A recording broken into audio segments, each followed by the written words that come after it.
là. On va y aller? Bon, très bien. Bon, alors, merci d'être venu nous écouter à propos de la pédagogie des métiers d'art. Avant de présenter les trois intervenants, j'aimerais faire un petit chapeau sur la question qui va être débattue. Enfin, je pense que ça va être débattu. La question de la pédagogie des métiers d'art, finalement, on ne sait pas trop entre métiers d'art et art. On ne sait pas quelles écoles font quoi. Les diplômes sont différents, donc ce serait intéressant d'avoir la vision de spécialistes là-dessus. Les pédagogies, est-ce qu'elles sont différentes? Je ne sais pas trop. Dans le contexte de la disparition des ateliers dans les écoles d'art depuis des années et des années, il est intéressant de voir que certaines expériences, finalement, remettent au goût du jour, finalement, les ateliers de différentes matières. On aura l'exemple de Strasbourg, qui est un peu l'exemple phare au niveau des écoles d'art en France pour la réintroduction des ateliers dans la pédagogie. Il y a Jacques Kaufmann, qui nous parlera de son expérience à Vevey, dans l'école de Vevey, et puis Andrew Brereton, qui lui nous parlera des pédagogies un peu innovantes en Angleterre. La question, finalement, elle est un peu délicate pour ce qui concerne la différence entre ce qu'on appelle les métiers d'art et l'art. C'est-à-dire que est-ce qu'il reste une différence au niveau pédagogique entre ce qui se passe dans les écoles dites métiers d'art, et là on aurait pu avoir une intervention de peut-être l'école Olivier de Serres ou peut-être du Perret ou Boulle, enfin bon, toutes ces écoles qui forment pour des pédagogies plus typiquement métiers d'art. Est-ce qu'il y a une vraie différence pédagogique avec les pédagogies artistiques? Donc je pense que ça serait intéressant et voir s'il peut y avoir un tronc commun et peut-être une porosité justement entre les deux types de formation. Donc on aura en premier l'intervention d'Andrew Brereton qui lui a un itinéraire assez particulier. Il est docteur en littérature. Il a fait 10 ans de direction d'usine pour le verre à Dartington Glass. Il a ensuite été doyen de l'université de Wolverhampton pour un collège d'art, ensuite Dartington College, et puis maintenant Plymouth College of Art. Et ce qui est intéressant, il va nous parler d'une expérience pédagogique assez innovante, c'est-à-dire qu'il a créé une école à Plymouth pour les enfants de 3 à 16 ans, avec une pédagogie entièrement centrée sur le faire. Et ça concerne aussi, disons, une vision sociale de l'éducation. Donc ça, il nous expliquera ça.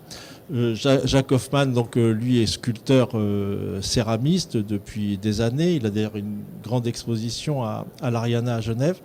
Il fait de nombreuses installations, travaille beaucoup sur la question des matières dans l'art. Il a été pendant des années, combien, je ne sais pas, 20 ans, non, directeur de l'école de Vevey. Donc il pourra nous parler de ce qu'était cette pédagogie à Vevey. Il a été aussi président de l'AIC, donc l'Association internationale de la céramique. Et Madame Pagès, donc, qui va nous parler de son école. Elle est formation critique d'art, historienne d'art. Et elle est arrivée à l'école de Strasbourg au moment de la fusion entre 3 écoles. Un peu ce qui s'est passé aussi à Nancy avec la volonté de créer des pôles importants qui rassemblent de différentes écoles, sûrement pour leur donner plus de puissance. Donc aussi bien la musique que les arts déco de Strasbourg, qui avait une histoire intéressante. Et ce qui est intéressant, c'est qu'elle a été conservée justement sur la question de la fusion de tous les arts, qui a été finalement dans l'Est de la France assez défendue au moment disons, de la période des années 1900, où là il y avait une vraie volonté de faire la fusion de tous les arts. Et puis une école de design, je crois, en plus. Donc ça fait vraiment un gros pôle, et ça sera intéressant de voir comment tous les étudiants peuvent passer d'un état à l'autre. Donc Andrew, je vais te passer la parole. for you. Thank you. Merci Antoine et bienvenue à tout le monde. L'apprentissage créatif et la justice sociale. C'est mon thème de prédilection, c'est l'ADN de notre projet à Plymouth. Je vais commencer avec un épigraphe qui vient des cahiers de Georges Braque. Dit qu'il faut choisir. Une chose ne peut être à la fois vraie et vraisemblable. Je suppose que ce que je veux dire ici, c'est que peut-être que nous sommes des universitaires, des institutions universitaires, mais le travail que nous faisons à Plymouth n'est pas juste universitaire. En fait, cela a des influences, des conséquences très directes sur notre ville. Et je vais vous en dire plus maintenant sur ce que nous faisons à Plymouth. L'idée de l'apprentissage créatif et de la justice sociale n'est pas nouvelle. Voici donc une citation que j'ai découverte bien après que nous ayons donc encadré ces programmes de justice sociale et d'apprentissage créatif. Donc, l'objet même de la véritable éducation est de faire en sorte que les gens non seulement apprennent, mais encore aiment la connaissance, qu'ils soient non seulement justes, mais qu'ils aient encore faim et soif de la justice. Donc c'est le collège d'art à Plymouth, c'est là d'où je viens. Je pensais qu'il était bon de vous montrer une photo de là d'où je viens avant que je ne continue. Et je vais continuer avec une série de propositions, 10 propositions. En fait, je vais juste les lire. Et je les laisserai donc comme ça pendre dans l'air en quelque sorte. Tout d'abord, le faire est aussi important que le lire et l'écrire. Aussi important que la science et les mathématiques.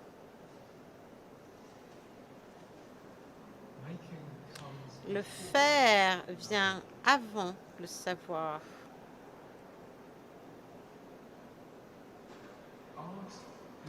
L'art n'est pas à propos de la vie. C'est la vie elle-même. L'objectif de l'apprentissage ne peut être séparé de celle de vivre sa propre vie. Dans l'éducation artistique, l'étudiant n'a pas une matière derrière laquelle il se cache. Alors, un apprentissage avec une signification significative déterminée doit favoriser la puissance d'agir de l'étudiant et pas sa dépendance. L'espace de l'apprentissage présente ou enlève la possibilité d'apprendre. L'espace ne peut pas contenir l'énergie. C'est l'énergie qui crée l'espace. En tant qu'étudiant, en tant qu'artiste, votre identité va découler de votre horizon et pas de vos frontières. Et ma 10e proposition est la plus importante. Quelle est votre proposition? Très bien. En tant que collège, nous avons arrêté donc de faire de la publicité, de faire du marketing il y a quelques années et nous avons mis en place une campagne nationale pour certaines des valeurs de l'éducation artistique, des valeurs que non seulement nous avons épousées, mais dans lesquelles nous investissons. Voilà donc à quoi ressemble notre campagne. Elle est authentifiée dans les mots, dans les expériences des individus, des étudiants.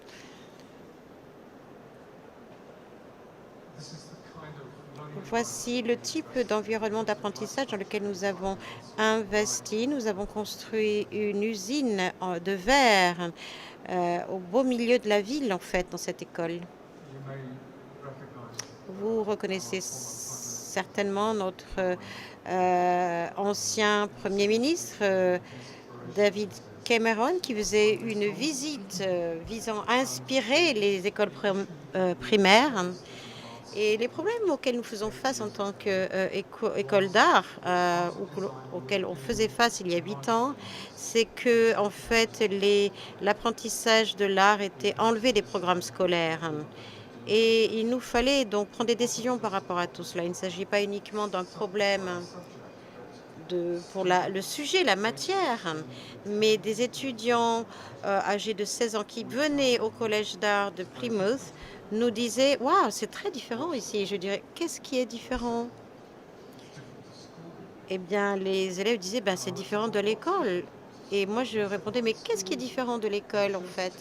Eh bien, à l'école, on vous apprend juste comment passer des examens, comment réussir des examens. Ici, on pense par nous-mêmes. Et je disais alors, c'est super, n'est-ce pas? Et on me répondait, oui, mais c'est pas facile, hein, c'est plus difficile. Et donc, on a décidé qu'il fallait donc faire quelque chose quant à cette situation dans les écoles.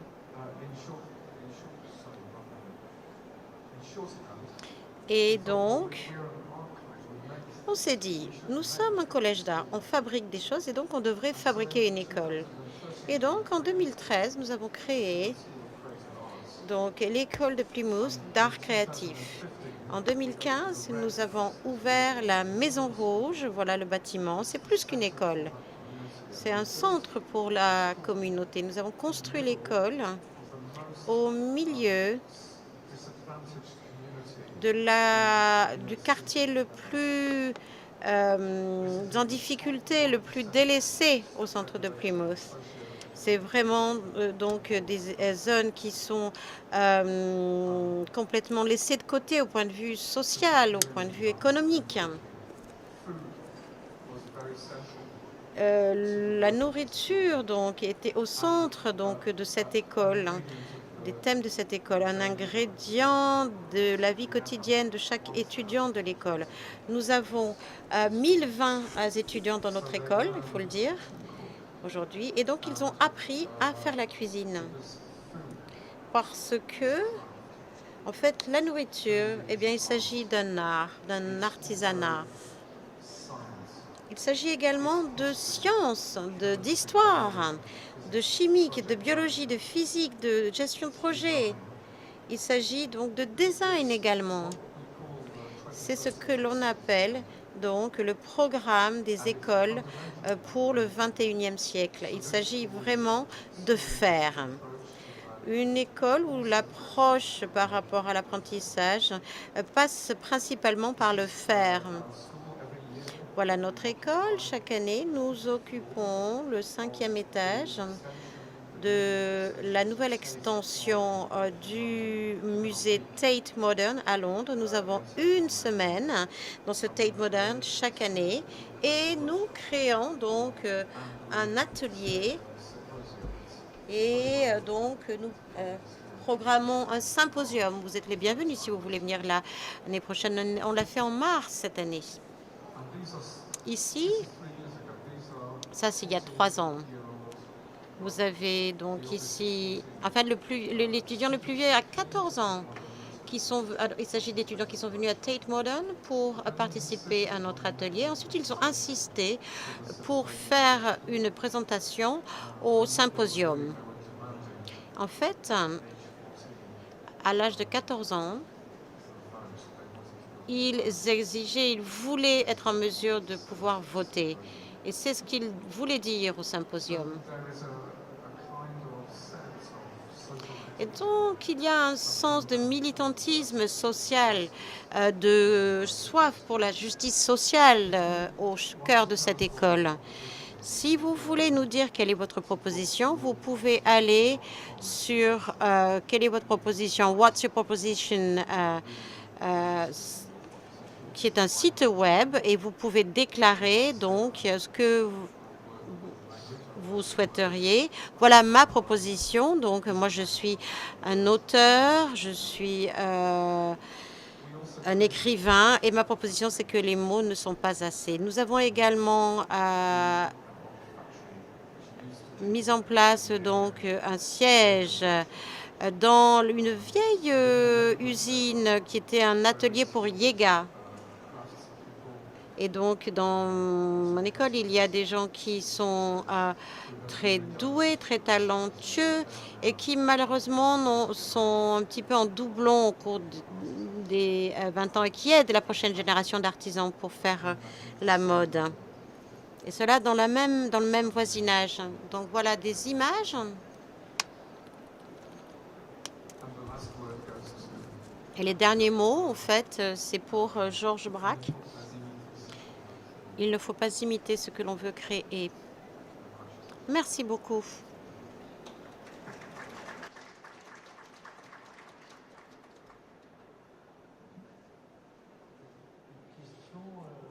Avant de passer la parole à Jacques Kaufmann,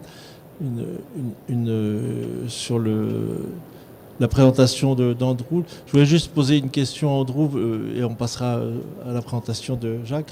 Dans quel contexte pédagogique se situe l'école aussi bien de Plymouth que le Red House? Est-ce que c'est quelque chose de répandu, ou est-ce que c'est vraiment très innovant, et est-ce que c'est vraiment une école très particulière?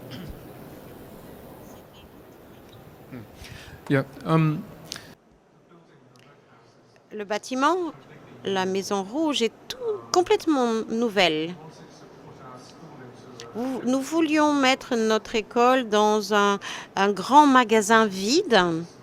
On voulait avoir une école, créer une école sans classe, sans salle de classe, juste avec des ateliers, sans couloir. On voulait avoir donc une installation donc pour les différentes façons de fabriquer. On ne voulait pas avoir des salles de classe traditionnelles avec donc les élèves en ligne et le prof devant. Lorsqu'on a vu qu'on ne pouvait pas avoir accès donc à ce grand magasin, on s'est dit ok, eh bien vous avez qu'à nous en construire un de grand magasin. Un magasin que l'on pourrait occuper en tant qu'école. Et donc, les architectes tout à fait brillants, Frederick Bradley Studio, nous ont créé cette Maison Rouge. On voulait que ce bâtiment ait son propre nom parce que dans cet environnement, dans ce voisinage, il y avait nombre de gens qui ne rentreraient pas dans une école, dans quelque chose qui s'appelle une école, parce que la dernière fois qu'ils sont allés à l'école, ça ne s'est pas bien passé. Donc, c'est une école pendant la journée, mais il y a des événements au cours du week-end et au cours des vacances scolaires également. Voilà l'idée. Les architectes, en fait, ont fait un film sur la fabrication donc, de cette école, sur la construction de cette école. Et vous pouvez donc le voir sur Internet. On peut vous donner les références si vous le souhaitez. Expérience de professeur, artiste et directeur d'école. Alors merci de m'avoir invité à cette table ronde, enfin je ne sais pas comment on appelle ça, une table ronde discussion autour de la question des formations qui a été et reste pour moi, et à des titres différents, un objet absolument fondamental dans la pratique de mon métier, dans une vision et dans une perspective d'avoir un futur.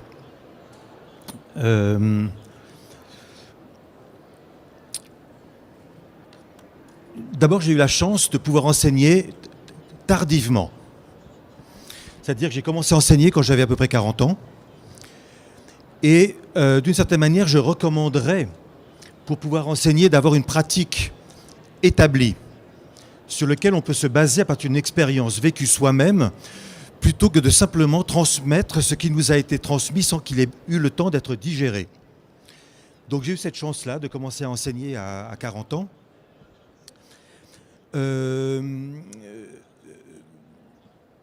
Dans une école, je vais rectifier un petit peu, je suis désolé, je n'étais pas le directeur de l'école d'art appliqué de Vevey, j'étais le responsable du département céramique de l'école d'art appliqué de Vevey. Alors,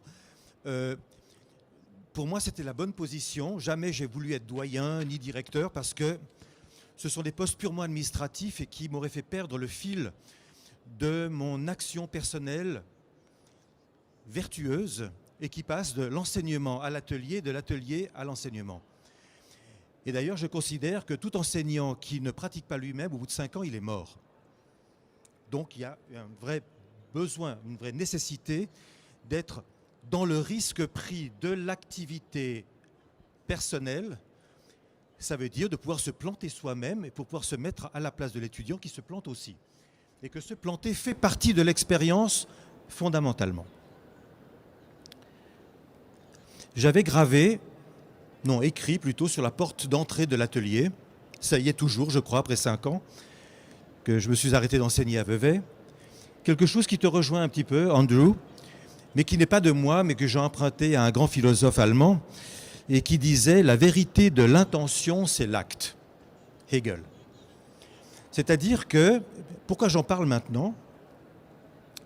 C'est que nous avons eu une histoire récente, des mouvements dans l'histoire des écoles d'art et d'art appliqué, et d'ailleurs, par parenthèse, seulement assez indifférent les intitulés. Ce qui m'importe, c'est les contenus, comment on arrive à les développer, qu'est-ce qu'on met au centre, etc. Mais après les intitulés école d'art, d'art appliqué, de métier d'art, etc., tout ça m'indiffère passablement.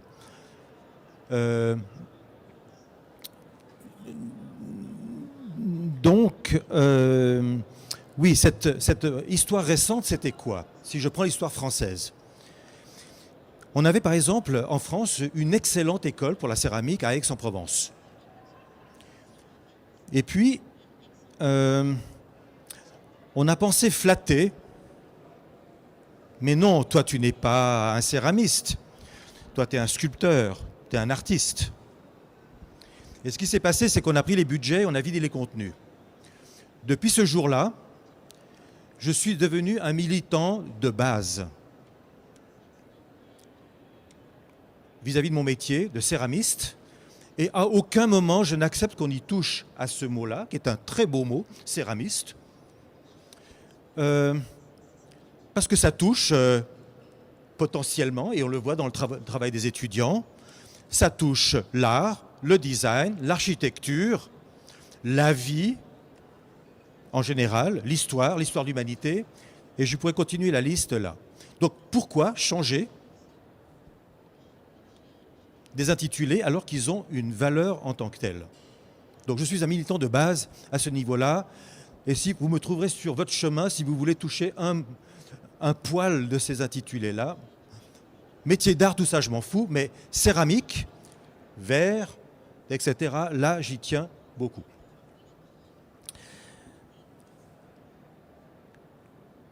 La Suisse a une autre histoire. Alors voilà, je continue un peu l'histoire française. Il s'est passé 30 ans où on a mis le concept Über alles, pour utiliser une phrase de mauvais goût, pour petit à petit revenir à des enseignements d'atelier.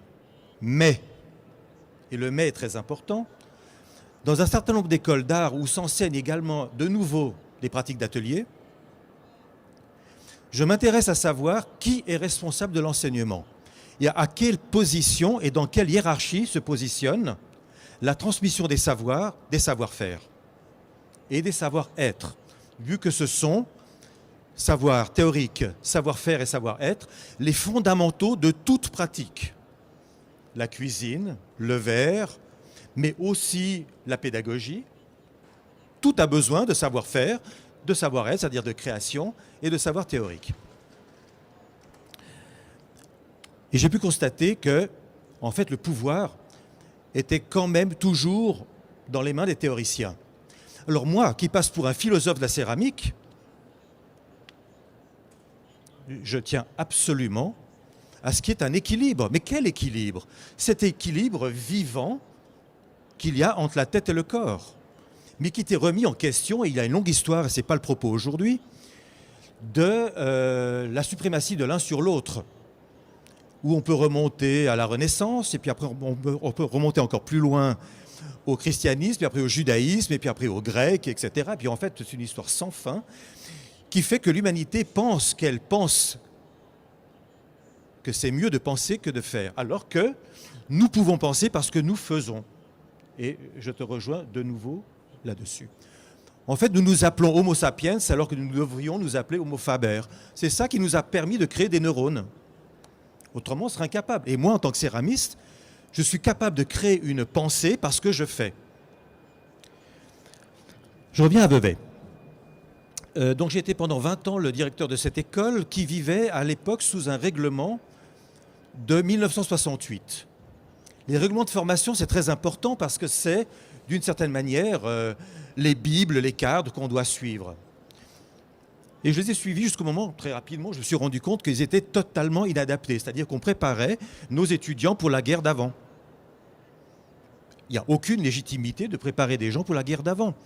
Donc il fallait revoir ces règlements et j'étais donc d'une certaine manière hors cadre, en avance, et c'est l'expérience que nous avons fait à Vevey qui a servi ensuite à légitimer le cadre à venir et qui maintenant, heureusement, ce sont des pratiques qui se font plus rapidement. Donc on a passé de 68 à 2001 pour revoir le règlement de formation et maintenant c'est tous les 5 ans que ce règlement est remis à jour et ça me paraît très important de le faire. Alors les règlements ne font pas tout, il ne faut pas être dupe. Un règlement, c'est sur des mots. Mais concrètement, qu'est-ce qu'on fait? Alors, je vous ai déjà parlé du triangle des savoirs, hein, savoir-faire, savoir-être et savoir théorique. Et en fait, dans chacun des actes que nous posons dans le cadre de la création, dans l'atelier, il s'avère que ça se positionne à l'intérieur de cela, à un moment où... à un moment, c'est plus un domaine qui est mis en avant, à un autre moment plus un autre domaine, mais globalement, il n'y a pas de créativité sans, et il n'y a pas d'évolution sans cette capacité à maîtriser des savoirs théoriques, maîtriser des savoir-faire, maîtriser des outils de créativité. Et je pense que l'école d'art ne fait pas des artistes.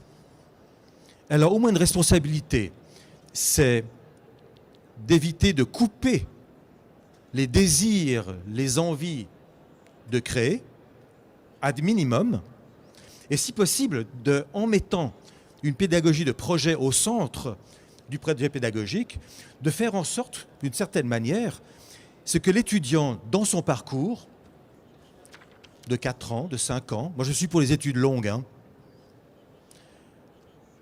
que l'étudiant devienne le spécialiste de son domaine. À la limite, quelle satisfaction pour un enseignant de voir que sur son territoire, l'étudiant est allé plus loin que lui-même enseignant. On lui a donné les moyens de le dépasser. Ça rejoint quelque chose d'une pensée traditionnelle zen. Qu'est-ce que ça, le zen, à faire là-dedans?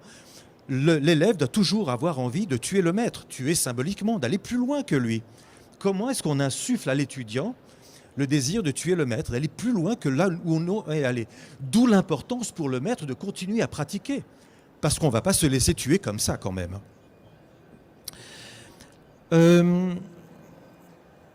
La Suisse a, je pense, une excellente formation, 3 écoles, mal positionnées. Pourquoi? C'est-à-dire que nous délivrons des titres qui sont, en termes de contenu, des équivalents de bachelor et de master, sauf que ça correspond, selon le système français, à des CAP. Donc ça n'a aucune valeur académique. Et c'est une bataille administrative de très long terme, je ne sais pas quand elle sera gagnée, d'arriver à repositionner de manière correcte l'acquisition de ces savoirs, de manière à ce qu'il puisse y avoir tous les échanges, parce que la Suisse ne peut pas vivre de manière isolée sur l'échiquier mondial des échanges au niveau des formations. J'ai encore combien de temps? 3 minutes. 3 minutes. Alors, tiré de ma pratique, je me suis aperçu qu'au départ, un petit peu selon les modèles des écoles d'art. Il y avait cette procédure qui demande aux étudiants, mais c'est quoi ton concept? Entre autres pour les travaux de fin d'études qui durent un temps conséquent, qui est comme une espèce de travail de haut achèvement et où on peut vérifier un certain nombre de compétences.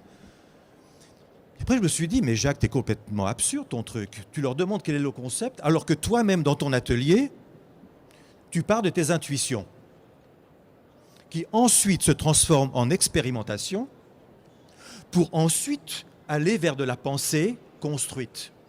Donc pourquoi j'obligerais mes étudiants à poser tout de suite leur concept, alors qu'en fait, ce n'est pas comme ça que ça marche là-dedans?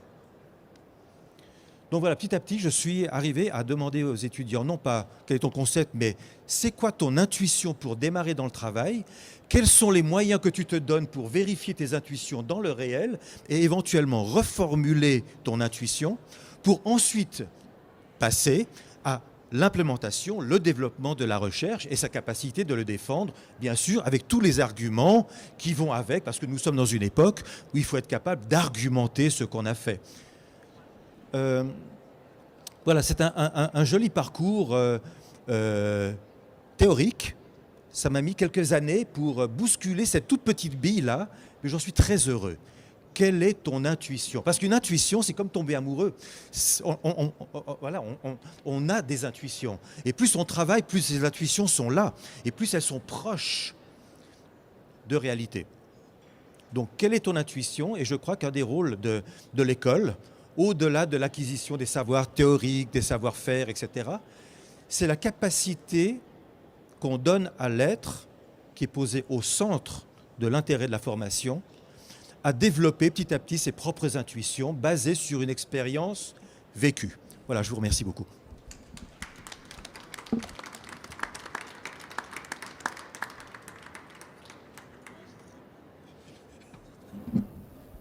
Donc, je ne sais pas si vous avez une question à poser à Jacques. Je trouve que c'était assez clair et intéressant. En tout cas, le retournement de la question de la pédagogie, non plus la pédagogie par la théorie, ce qui a probablement anesthésié 50 ans d'études artistiques. On a mis les élèves en situation de stress intellectuel avant de leur poser la question « mais qu'est-ce que tu veux faire ?» Donc l'accumulation des connaissances comme ça qui ont été faites, qui ont au demeurant leur justification, je pense qu'effectivement peut-être qu'il faudrait que les écoles d'art se posent réellement la question des moyens et surtout se poser la question est-ce que l'art est susceptible d'avoir des moyens? On se pose la question souvent, et moi je l'ai vu dans des écoles où finalement on conceptualise même la question du faire. Et on n'est plus dans le faire, on est dans la pensée du faire. Donc je pense que l'expérience de Jacques est intéressante, mettre les étudiants en face de moyens et savoir finalement en quoi leur relation aux matériaux, et ça serait une question à débattre sur ce que c'est que le matériau et la matière, en quoi le matériau leur parle, en quoi ils ont quelque chose à y dire et en quoi la relation au matériau va produire une œuvre. C'est un retournement pédagogique, peut-être qu'il faudrait voir, discuter. Je ne sais pas si Madame Pagès va nous éclairer là-dessus, mais je pense qu'elle pourra le faire. Et Jacques, j'aimerais juste compléter une petite chose. Il s'avère qu'on est dans un monde de marketing et où les écoles doivent faire leur marketing et où les élèves ont tendance à devenir des produits marketing de l'école avec une visibilité et donc un certain formatage. Donc on est dans des contradictions totales entre la question, et c'est vrai que l'école est un lieu à la fois de sanction de la valeur. C'est un lieu institutionnel qui sanctionne la valeur. On ne peut pas se nier cela quand on est enseignant. Dans les jurys, on sanctionne ce qui vaut et ce qui ne vaut pas. Donc on a un rôle de ce type-là. Mais en même temps, j'ai assisté dans de nombreuses écoles à cette notion-là où en fait il faut produire des étudiants selon un certain format. Pire que ça. J'ai assisté à une conférence à Pékin réunissant des plus hautes écoles internationales qui étaient réunies pour le 60e anniversaire de la Tsinghua University à Pékin. Et il y avait un directeur d'école qui a commencé à débattre, à défendre ce qu'il faisait. Il dit c'est intéressant. Et puis il y a le deuxième qui est venu, qui venait d'ailleurs. Puis ça ressemblait comme un mouton à un autre premier, quoi. Je me suis dit, bizarre. Puis après, il y a le troisième qui est venu, c'était identique. Je me suis dit, mais attends, ils se tiennent tous par la main et ils sont tous en train de se copier et ça fait tendance et c'est absolument illégitime. Qu'est-ce qui est légitime que dans un certain territoire, dans une certaine culture, cette procédure-là est mise en place et qu'ailleurs, la même procédure est mise en place. Enfin, tout ça est clairement attaquable de mon point de vue. Alors je vais vous passer la parole. Donc vous allez nous parler, vous allez faire ce que vous avez à faire, mais je ne vais pas vous dire ce que vous avez à dire. Donc on vous écoute. Voilà. Eh bien bonsoir. Alors effectivement, je ne vais pas rentrer. On pourra ensuite discuter puisque tout ce qui se dit est fort intéressant. Moi, je vais dans un premier temps et sans rentrer dans les histoires multiples des écoles d'art, que ce soit d'ailleurs en France ou en Europe, parce qu'il y a des modèles, ou enfin en tout cas il y a des régimes extrêmement diversifiés, et j'ai envie de dire, bien entendu, ça fait aussi partie de notre richesse.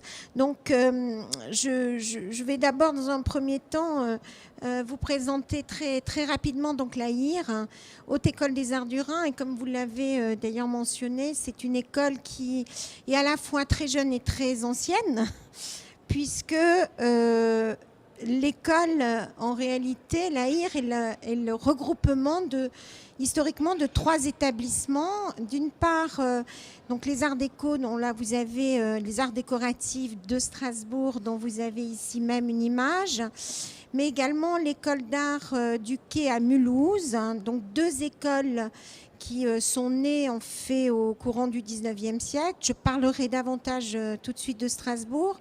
Et également l'Académie supérieure de musique, où nous avons également donc des enseignements de la musique au niveau de licence et de master.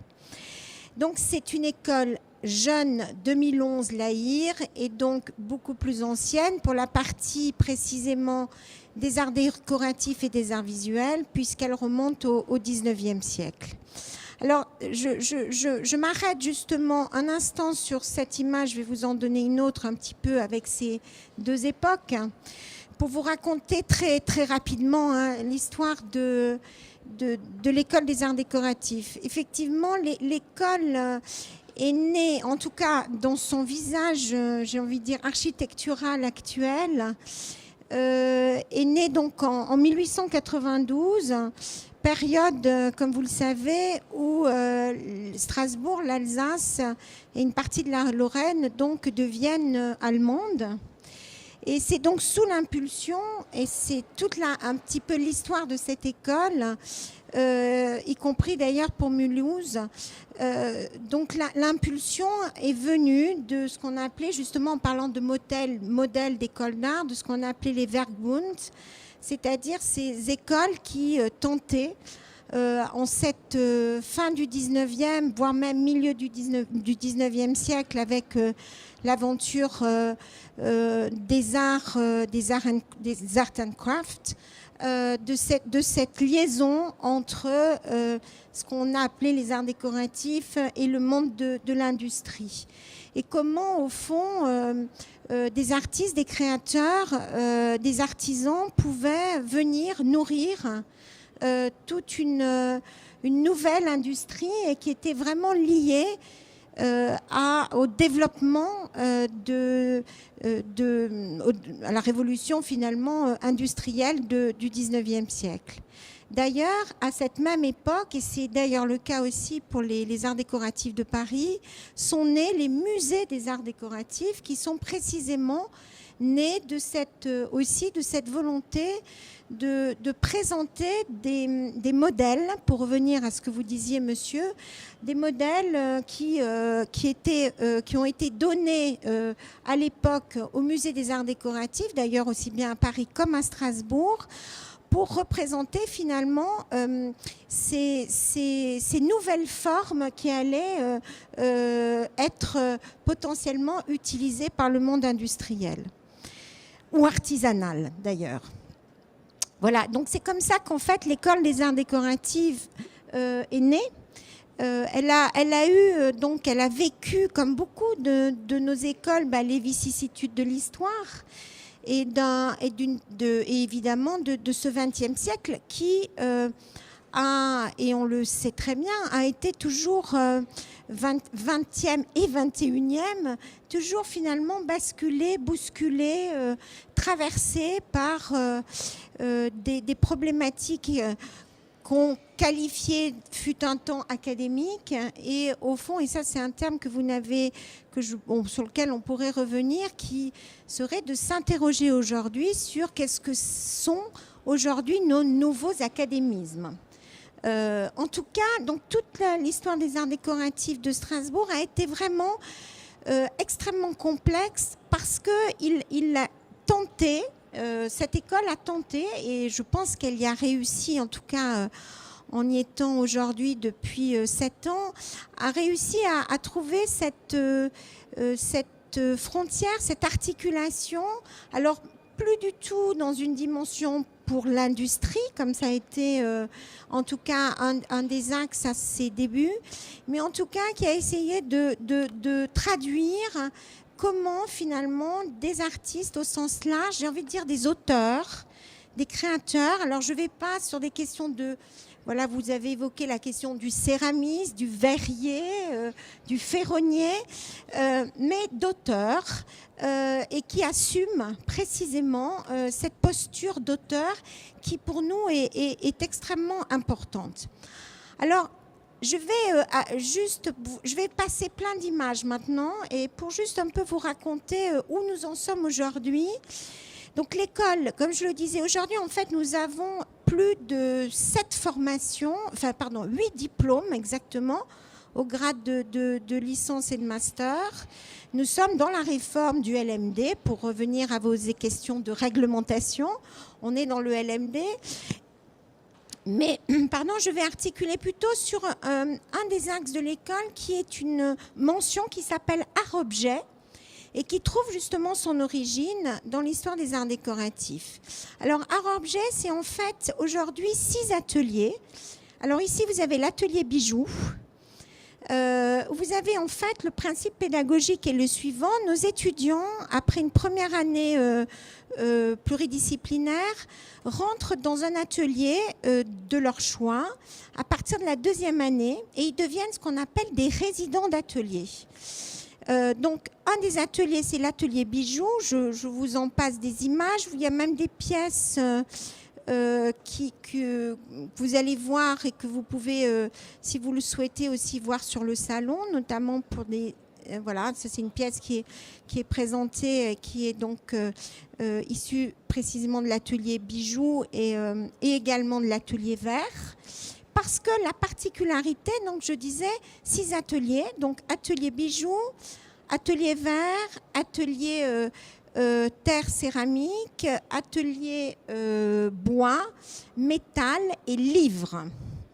Et donc nos étudiants résidents de ces ateliers vont pouvoir traverser en fonction des projets, et je reviens sur ce que vous disiez, monsieur, c'est-à-dire la dimension projet personnel d'auteur, avec évidemment une gradation, puisqu'on va passer 5 ans, donc on ne va pas passer évidemment 5 ans sur un seul projet, mais disons que le projet est quand même central dans la construction pédagogique. Et les étudiants donc sont accompagnés, et à la fois par évidemment des professionnels, et là je vous rejoins entièrement pour vous dire combien c'est important que dans nos écoles d'art, eh bien, ce sont des professionnels dans leur domaine, quel qu'il soit, et surtout qui, comme vous le disiez, eux-mêmes ont un travail d'expérimentation, se mettent en danger, comme on demande effectivement à nos étudiants de se mettre en danger. Donc là aussi, c'est une pièce que vous trouverez également sur le salon, de travaux d'ailleurs que nous avons, et ça c'est le cas, menés également en collaboration avec, en particulier, l'entreprise Lalique, avec laquelle nous avons travaillé sur un certain nombre de projets. Voilà, donc je vous passe ces images.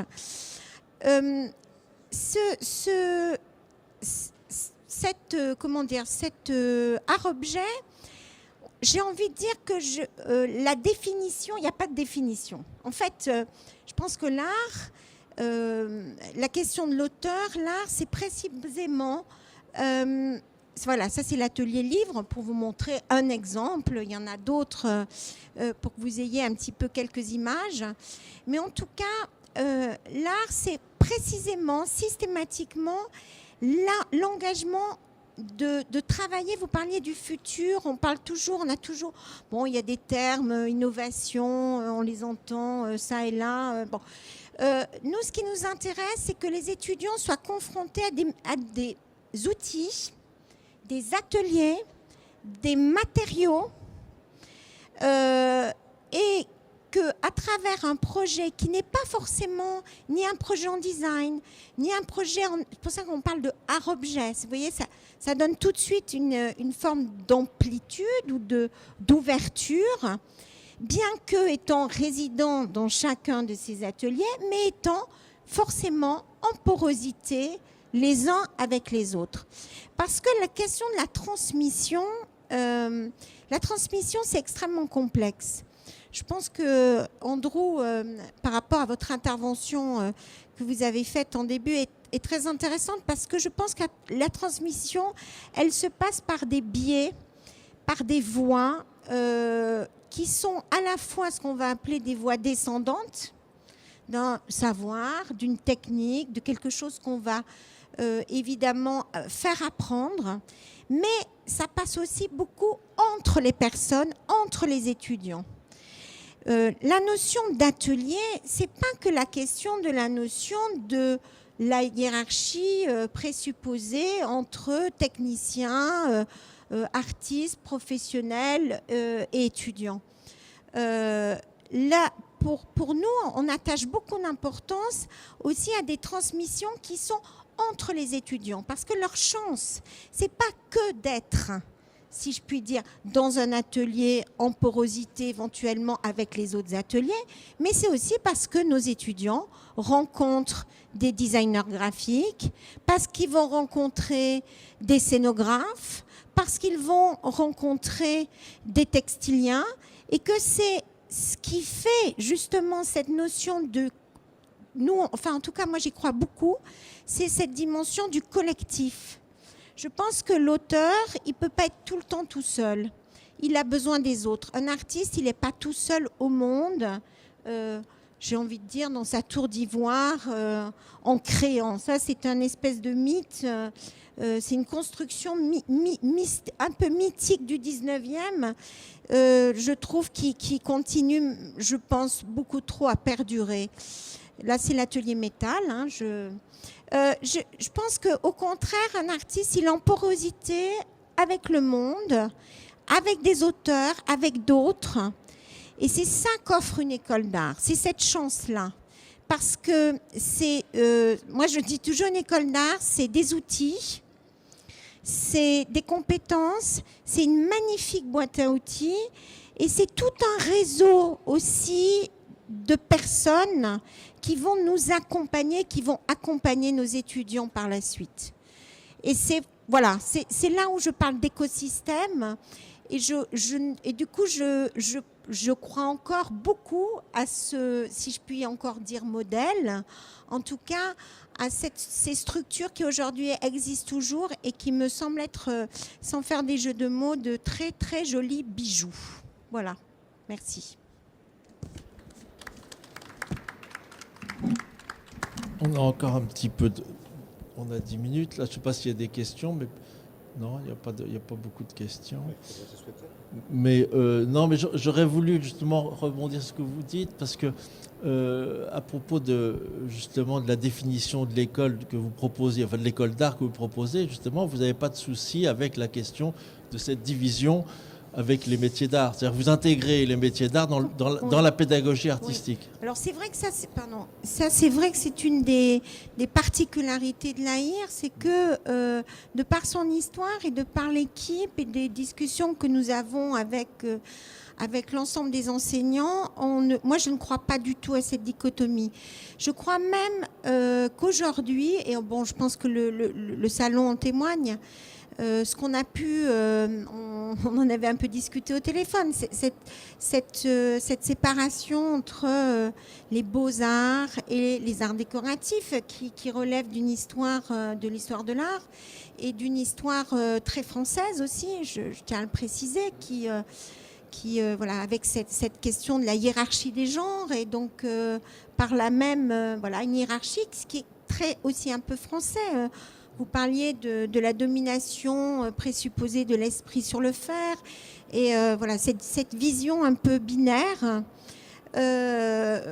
Aujourd'hui, en tout cas, il y a plusieurs choses qui se produisent. Il me semble que d'un point de vue général, il y a à nouveau un besoin du faire, mais d'une manière générale. On le voit dans la société, on le voit à plein d'endroits de notre monde. Donc cette question du faire, elle redevient, j'ai envie de dire, on se repose cette question aujourd'hui de tout point de vue, et quels que soient d'ailleurs les métiers. Et on peut, je pense, s'en réjouir. Aujourd'hui, de plus en plus d'artistes, j'ai envie de dire, pour reprendre des catégories qui me gênent, mais on y va, d'art contemporain, on l'a vu d'ailleurs, on le voit sur le salon également, s'intéressent au métier d'art, parce qu'ils ont bien compris qu'il y avait derrière des possibilités et de peut-être aussi en changer une fois de plus la perception. Mais au-delà de ça, ce qui est intéressant, c'est de bouger les définitions. L'art, ça bouge, l'art a toujours bougé des définitions. C'est ce qui en fait sa vivacité, c'est ce qui en fait son avenir. Et on peut faire confiance aux artistes, aux auteurs, moi, je ne suis pas plasticienne, je ne suis pas auteure, je suis historienne de l'art, je suis juste là pour regarder. Et moi, ce qui me passionne, c'est que finalement, les artistes nous amènent à bouger notre regard sur le monde. Et les métiers en font partie. Oui. Andrew, je voudrais te demander, est-ce que ça a du sens en Angleterre, cette discussion métier d'art et art visuel, art contemporain, est-ce que ça a du sens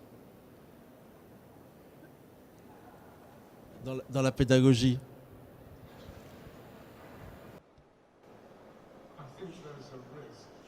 Je pense que cela comporte un risque lorsque nous parlons des arts appliqués, lorsque nous parlons de l'artisanat dans les universités. C'est pratique. Ces mentalités où nous commençons à créer, en commençant avec la matière, souvent, oui, nous parlons de la matière qui devient un objet académique, conceptualisé. Antoine, vous avez commencé en parlant de la conceptualisation qui finit par cliver, diviser. Dans la culture, nous avons développé ce clivage entre la connaissance et le faire.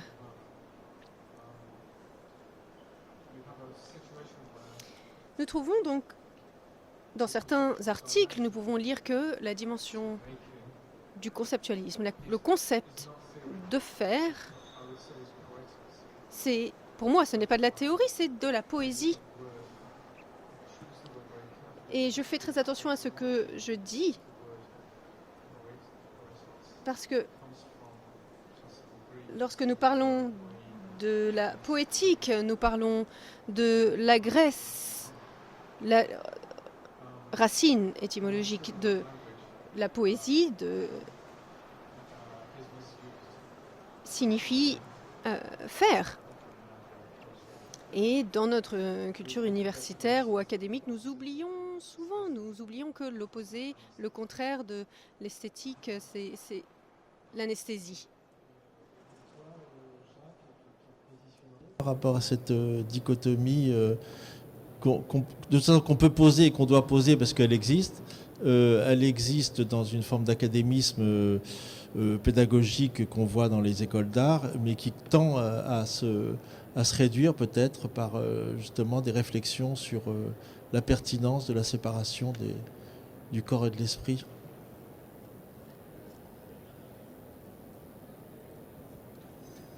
Moi, ce que je vois, moi, ce que je vois, c'est que si les catégories, apparemment, et on est plusieurs à y travailler, ont tendance à s'évaporer, les frontières, néanmoins, elles sont extrêmement actives au niveau du marché. Et que l'école, elle a d'une certaine manière un premier rôle. Demain, je parlerai du rôle des résidences dans le parcours des artistes, jeunes artistes et artistes plus confirmés actuellement. Donc en fait, comment les institutions, d'une certaine manière, mettent des tampons sur la question de la valeur, qui est une des questions qui m'intéresse actuellement, l'origine de la valeur des choses, alors que tout ça est une création collective en fait, hein. Ce qui vaut et ce qui ne vaut pas. Mais je dirais que même si nous avons tendance à vouloir que ces frontières, et on le voit dans ce salon, aient une tendance à se diminuer, ça ne veut pas dire qu'ailleurs, il n'y a pas la volonté de les maintenir d'une manière ou d'une autre, de manière ouverte ou non. Et je les pense toujours extrêmement actives. Et le problème, c'est que ça ne se dit pas. C'est des forces cachées. Apparemment, on travaille en espace ouvert, transparent, mais dans la réalité, ça ne se passe pas comme ça. Je vous donne un exemple. Je connais extrêmement peu de gens émanant de nos domaines,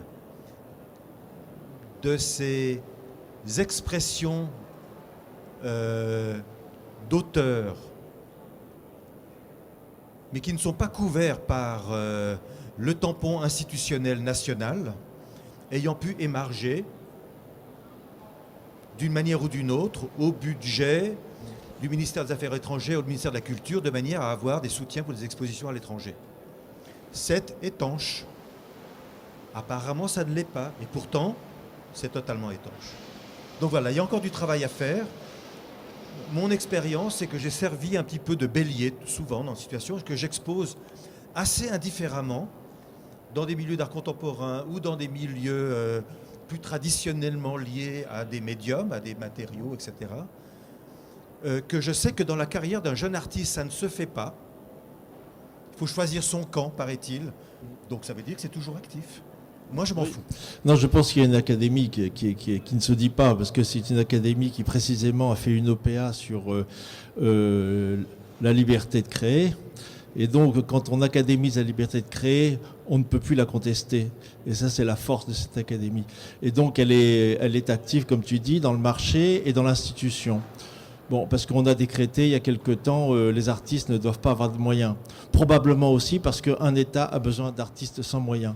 Et ça, je pense que c'est toute une discussion qu'il faudrait remettre au goût du jour à une autre occasion. Voilà, merci. Maintenant, on dit que, par exemple, pour prendre que mon domaine, la céramique est à la mode. Mais moi, je m'en fous que ça soit à la mode. Ce qui m'intéresse, c'est la longue durée des choses.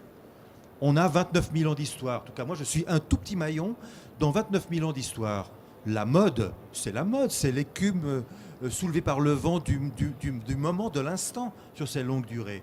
Ce qui m'intéresse, c'est la capacité de développement, de créer des nouveaux langages à partir de ce qui a été hérité, qui se transforme et qui se transformera encore. Donc la mode m'indiffère assez, en fait. Je crois qu'on est arrivé... ça. Bien, merci. Et puis, il y a une question? Non, pas de question. Si, une question. Oui, c'était une question que j'aurais voulu poser, oui, c'est ça. Bonjour. Je voudrais savoir quel est l'avenir des élèves qui sortent dans vos 3 écoles.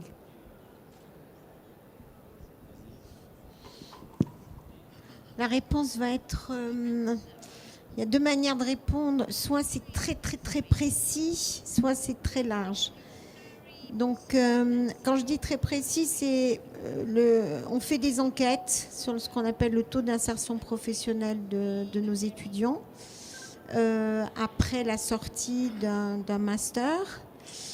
Qu'est-ce qu'on observe? On observe que grosso modo, les étudiants qui sortent plutôt avec des formations de design, quel qu'il soit, dans le champ du design au sens large, ont un taux d'insertion professionnelle qui est tout à fait remarquable. Enfin, quand je dis remarquable, c'est qu'ils trouvent voilà, ils rentrent, soit ils deviennent auteurs, designers, soit ils rentrent dans des agences. Enfin, en tout cas, ils ont très très clairement une insertion professionnelle réussie. Tous les artistes, ceux qui sont plus dans le champ des arts visuels, plasticiens, qu'est-ce qu'on observe? On observe tout simplement que les métiers sont extrêmement multiples et que pour 80% d'entre eux, dans les 2 ans, ils trouvent du travail, mais dans des choses qui... La vraie question, c'est ce que vous disiez, c'est quelle économie? Donc l'économie d'un plasticien, d'un artiste, eh ben, c'est de trouver les moyens à la fois de vivre son quotidien et de continuer à travailler. Et ça, c'est des choses qu'on peut voir beaucoup plus longuement après pour voir si ensuite certains d'entre eux, et ça c'est un chiffre que je vais vous donner qui est national, hein, qui est dans les écoles d'art, la notion même d'artiste plasticien, c'est à peu près 10% d'entre eux ensuite qui vont vivre de leur travail. Mais je dis bien vivre de leur travail. Par contre, la quasi-totalité vont continuer à avoir souvent une activité d'artiste et ensuite ils vont avoir plein de certains vont enseigner, certains vont faire de la médiation, d'autres vont avoir donc un travail qui est lié mais pas forcément vivre de la vente de leur travail. Et c'est ça qu'il faut, d'où la nuance. Je pense que c'est un constat général. C'est la même chose pour Andrew. Okay. Well. Pour le moment, nous avons 2800 étudiants de l'âge de 3 ans jusqu'à après donc, le diplôme universitaire. Donc, je pourrais vous fournir une grande variété de questions. Ce que je dirais, de réponses, pardon. Alors, cet apprentissage par le faire est une sorte d'émancipation. Lorsqu'une petite fille de 5 ans va à l'école et apprend à sa mère comment créer des produits frais, et lorsque la mère et la fille arrêtent d'être les consommateurs d'une expérience de produits préfabriqués et qu'ils deviennent leur propre expérience, quelque chose de très puissant arrive, une sorte d'émancipation en quelque sorte. Et c'est ce que je voudrais pour chacun de nos étudiants, avec leur propre version bien sûr. En tant que collège d'art en Angleterre, on doit faire des reportings chaque année par rapport à ce que nos diplômés font. Eh bien, je dirais que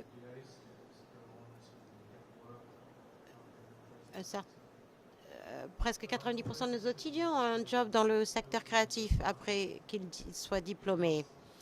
Mais en fait, moi, j'aimerais en savoir plus sur ce qu'ils font de leur vie même.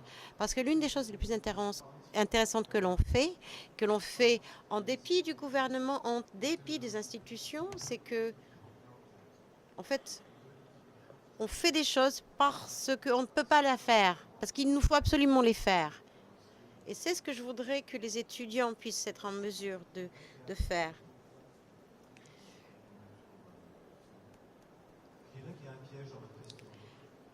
I would say that there is a tricky aspect in your question.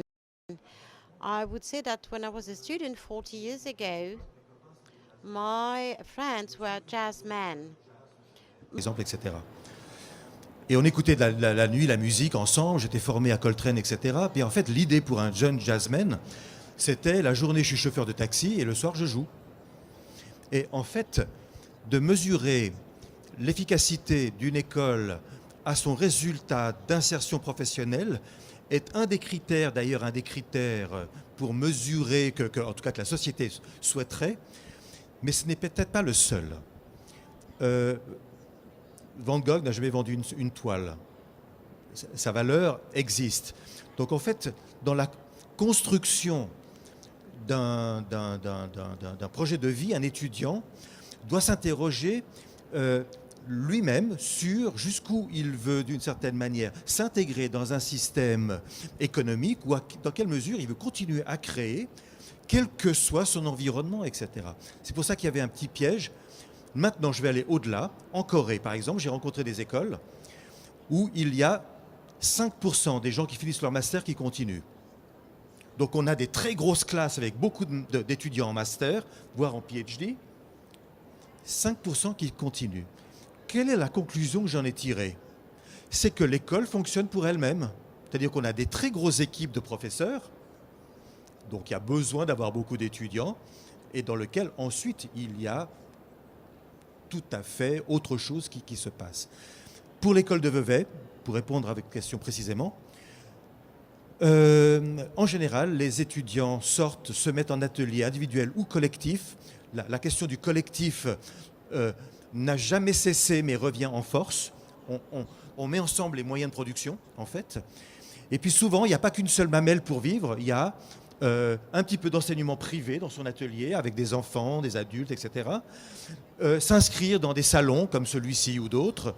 Et puis des expositions, essayer de rentrer dans une expression reconnue, personnelle, dans des galeries, etc. Donc voilà. Mais je dirais que l'essentiel des étudiants continue quand même dans cette voie qu'ils se sont choisis comme une vocation et comme un style de vie, en fait. Voilà. Bon, on a encore du temps, c'est fini? Genre, ils en veulent plus, là. Ils en peuvent plus. C'est trop tard, Jean-Louis, fallait le faire avant, ça. Bon, ben vas-y, allez. Non, je voulais savoir quel était votre... comment on va dire, quel est votre sentiment? C'est un film qui m'avait un peu intéressé, c'est un entretien de Godard et de Fritz Lang à la fin de sa vie. Et donc Godard lui dit: qu'est-ce que c'est un artiste pour vous? Et donc Fritz Lang dit: moi c'est quelqu'un qui travaille beaucoup comme un chirurgien, etc. etc. Et Godard dit, toujours pertinent: moi j'ai un sentiment un peu différent. Je pense qu'un artiste, quand bien même que comment on va dire, le chevalet que porte une peinture de Van Gogh est très bien fait, qui s'est éclaté, etc., ça ne vaudra jamais la peinture de Van Gogh. Bon, voilà, c'est du Godard, j'adore, mais je voulais savoir un peu, pour rebondir, puisque vous parliez de Van Gogh, etc. Quoi.